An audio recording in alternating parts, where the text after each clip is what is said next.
வணக்கம். மாநில செய்திகள் வாசிப்பவர் வடிவழகி கபிலன்.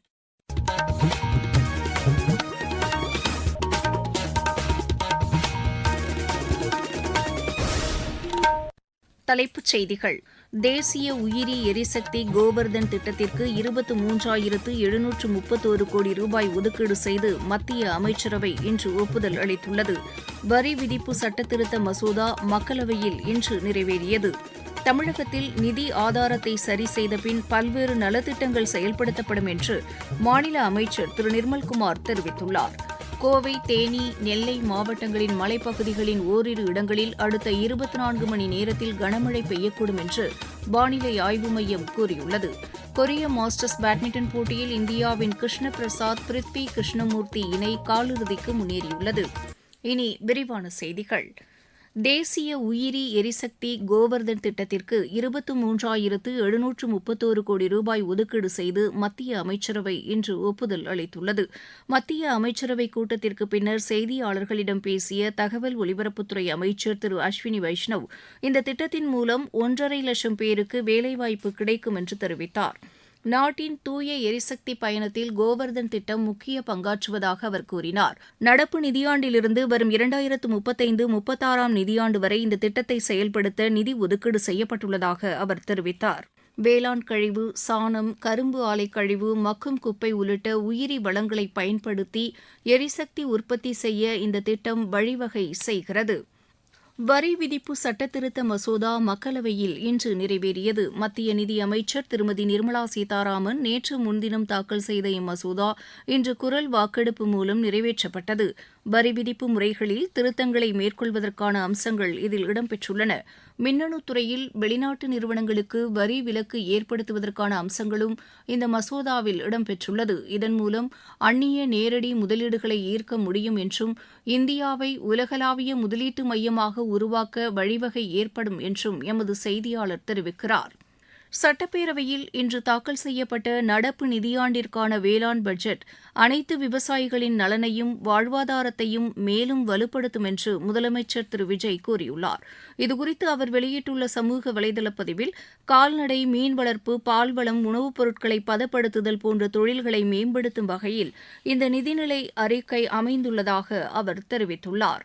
தமிழக வேளாண் பட்ஜெட்டில் புதிய திட்டங்கள் ஏதும் இல்லை என்று எதிர்க்கட்சித் தலைவர் திரு உதயநிதி ஸ்டாலின் குறை கூறியுள்ளார். சென்னையில் இன்று செய்தியாளர்களிடம் பேசிய அவர், தமிழக விவசாயிகள் கடந்த 3 மாதங்களாக மேகதாது பிரச்சினை, பயிர்க்கடன் தள்ளுபடி உள்ளிட்டவையில் ஏமாற்றம் அடைந்திருப்பதாக தெரிவித்தார். குறுவை சாகுபடி செய்ய முடியாத நிலை ஏற்பட்டுள்ளதையும் அவர் சுட்டிக்காட்டினார். 5 ஏக்கர் நிலம் வைத்திருக்கும் எல்லோருக்கும் முழு பயிர்க்கடன் தள்ளுபடி என்ற தேர்தல் வாக்குறுதி நிறைவேற்றப்படவில்லை என்றும் திரு உதயநிதி ஸ்டாலின் குற்றம் சாட்டினார். அஇஅதிமுக பொதுச் செயலாளர் திரு எடப்பாடி பழனிசாமி செய்தியாளர்களிடம் பேசுகையில், விவசாயிகளுக்கு ஏமாற்றம் அளிக்கக்கூடிய பட்ஜெட்டாக இது உள்ளது என்று தெரிவித்தார். தவேக அரசு தேர்தல் வாக்குறுதிகளை நிறைவேற்றவில்லை என்றும் வேளாண் பட்ஜெட்டில் இதுகுறித்து எந்த அறிவிப்பும் வெளியிடப்படவில்லை என்றும் திரு எடப்பாடி பழனிசாமி தெரிவித்தார்.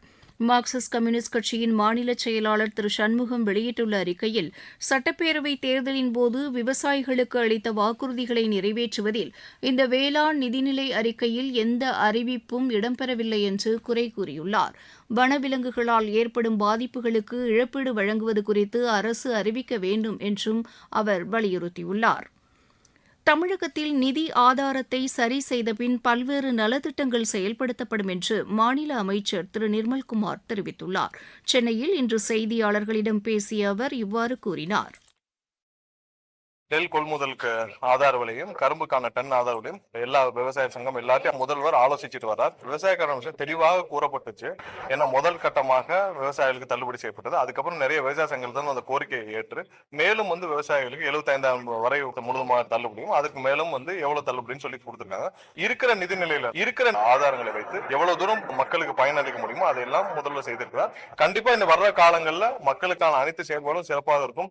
பெரும்பாலான திட்டங்கள் எல்லாமே நிறைவேற்றிட்டு வரும். இன்னும் ஒரு சில திட்டங்கள் கண்டிப்பாக நிதி ஆதாரத்தை சரி செய்த பிறகு முதல்வர் அறிவிப்பார். என்னென்ன கூறப்பட்டிருக்கோ எங்களுடைய தேர்தல் வாக்குறுதிகள் அனைத்தும் நிறைவேற்றப்படும். நீங்கள் கேட்டுக்கொண்டிருப்பது மாநில செய்தி அறிக்கை. ஊரக வளர்ச்சிக்கான புதிய அத்தியாயம். வளர்ச்சியடைந்த இந்தியாவிற்கான ஊரக வேலைவாய்ப்பு உறுதி மற்றும் வாழ்வாதார சட்டம் செயல்பாட்டிற்கு வந்துள்ளது. இந்த சட்டம் வருடத்திற்கு 125 நாட்கள் வேலையை உறுதி செய்கிறது. இதில் வாரந்தோறும் ஊதியம் வழங்கப்படுவது கட்டாயமாக்கப்பட்டுள்ளது. நாள்தோறும் குறைந்தபட்சம் 300 ரூபாய் ஊதியத்தை இந்த சட்டம் உறுதி செய்கிறது. பணி முடிந்த 15 நாட்களுக்குள் ஊதியம் வழங்குவதை உறுதி செய்வதற்கான அம்சங்களும் இதில் இடம்பெற்றுள்ளன. ஊதியம் காலதாமதமாக வழங்கப்பட்டால் அதற்கான இழப்பீட்டுத் தொகைக்கும் இதில் வகை செய்யப்பட்டுள்ளது. வளர்ச்சியடைந்த இந்தியாவிற்கான பயணத்தில் மோடி அரசு தொடரும் சீர்திருத்த நடவடிக்கைகள். கோவை, தேனி, நெல்லை மாவட்ட மலைப்பகுதிகளின் ஓரிரு இடங்களில் அடுத்த 24 மணி நேரத்தில் கனமழை பெய்யக்கூடும் என்று வானிலை ஆய்வு மையத்தின் தென்மண்டல இயக்குநர் டாக்டர் VR துரை தெரிவித்துள்ளார். எமது செய்தியாளரிடம் பேசுகையில் அவர் இவ்வாறு கூறினார். வட தமிழக கடலோரப் பகுதிகளில் கீழ்மட்ட வளிமண்டலத்தில் ஒரு காற்றழுத்த தாழ்வு பாதை நிலவுகிறது. மேலும் சுமார் 5.8 கிலோமீட்டர் உயரத்தில் ஸ்ரீலங்காவின் தென்மேற்கு பகுதிகள் மற்றும் அதனை ஒட்டிய பகுதிகளின் மேல் ஒரு வளிமண்டல சுழற்சி நிலவுகிறது. இதன் காரணமாக அடுத்த 2 நாட்களுக்கு கோயம்புத்தூர், தேனி மாவட்டங்களின் மலைப்பகுதிகள் மற்றும் நீலகிரி மாவட்டத்தில் ஓரிரு இடங்களில் இடிமின்னல் மற்றும் பலத்த காற்றுடன் கூடிய கனமழை பெய்யக்கூடும். இதர மேற்குத்தொடர்ச்சி மலை மாவட்டங்கள் சென்னை, திருவள்ளூர், காஞ்சிபுரம், செங்கல்பட்டு, ராணிப்பேட்டை, வேலூர், திருப்பத்தூர், திருவண்ணாமலை, சேலம் மற்றும் நாமக்கல் மாவட்டங்களில் ஓரிரு இடங்களில் இடிமின்னல் மற்றும் பலத்த காற்றுடன் கூடிய மிதமான மழை பெய்யக்கூடும். ஏனைய தமிழகத்தில் ஓரிரு இடங்களில் இடிமின்னலுடன் கூடிய லேசான மழை பெய்ய வாய்ப்புள்ளது. சென்னை மற்றும் அதன் புறநகர் பகுதிகளை பொறுத்தவரையில் அடுத்த 2 நாட்களுக்கு மாலை இரவு நேரங்களில் நகரின் ஒரு சில பகுதிகளில் இடிமின்னலுடன் கூடிய லேசானது முதல் மிதமான மழை பெய்ய வாய்ப்புள்ளது. தென்காசி மாவட்டம் குற்றால அருவிகளில் நீர்வரத்து குறைந்ததை அடுத்து சுற்றுலாப் பயணிகள் அருவிகளில் குளிக்க அனுமதி அளிக்கப்பட்டுள்ளதாக எமது செய்தியாளர் தெரிவிக்கிறார். தென்காசி மாவட்டம் மேற்கு தொடர்ச்சி மலை அடிவாரப் பகுதியில் அமைந்துள்ள குற்றாலத்தில் சீசன் களைகட்டி வரும் நிலையில் இங்குள்ள குற்றால மெயின் அருவி, ஐந்தருவி, புலியருவி, சிற்றருவி, பழைய குற்றாலம் உள்ளிட்ட அனைத்து அருவிகளிலும் கடந்த சில நாட்களுக்கு முன்னர் மலைப்பகுதிகளில் பெய்த மழையின் காரணமாக அனைத்து அருவிகளிலும் தண்ணீர் வரத்து அதிகரித்து காணப்படும் நிலையில் அவ்வப்போது வெள்ளப்பெருக்கு ஏற்பட்டது. பின்னர் தண்ணீர் வரத்து குறைந்தது. இதனால் மீண்டும் அருவிகளில் குளிப்பதற்கு சுற்றுலா பயணிகள் அனுமதிக்கப்பட்டனர். இந்த நிலையில் சுற்றுலா பயணிகள் அருவிக்கரையில் குவிந்த வண்ணம் உள்ளனர். மேலும் இங்கு வரக்கூடிய சுற்றுலா பயணிகள் அருவியில் குளித்து மகிழ்ந்து செல்வதால் கூட்டம் களைகட்டி காணப்படுகிறது. தென்காசி மாவட்டத்திலிருந்து செந்தில். இதனிடையே கபினி அணையிலிருந்து திறக்கப்படும் உபரி நீர் காரணமாக மேட்டூர் அணைக்கு நீர்வரத்து இன்று மாலை வினாடிக்கு 19,264 கனஅடியாக அதிகரித்துள்ளது. மாவட்டச் செய்திகள். அரியலூர் மாவட்டம் தாப்பழூர் அரசு ஆரம்ப சுகாதார நிலையத்தை ஆட்சியர் திருமதி மிருனாளினி இன்று ஆய்வு செய்தார். திருச்செந்தூர் அருகே தோப்பூர் பகுதியில் உள்ள கழிவுநீர் சுத்திகரிப்பு நிலையத்தின் செயல்பாடுகள் குறித்து மாவட்ட ஆட்சியர் திரு விஷு மகாஜன் இன்று ஆய்வு மேற்கொண்டார். நக்சலைட்டுகளால் உயிரிழந்த திருப்பத்தூரைச் சேர்ந்த 4 காவலர்களுக்கு 46வது ஆண்டு நினைவு தினத்தையொட்டி 30 குண்டுகள் முழங்க அஞ்சலி செலுத்தப்பட்டது.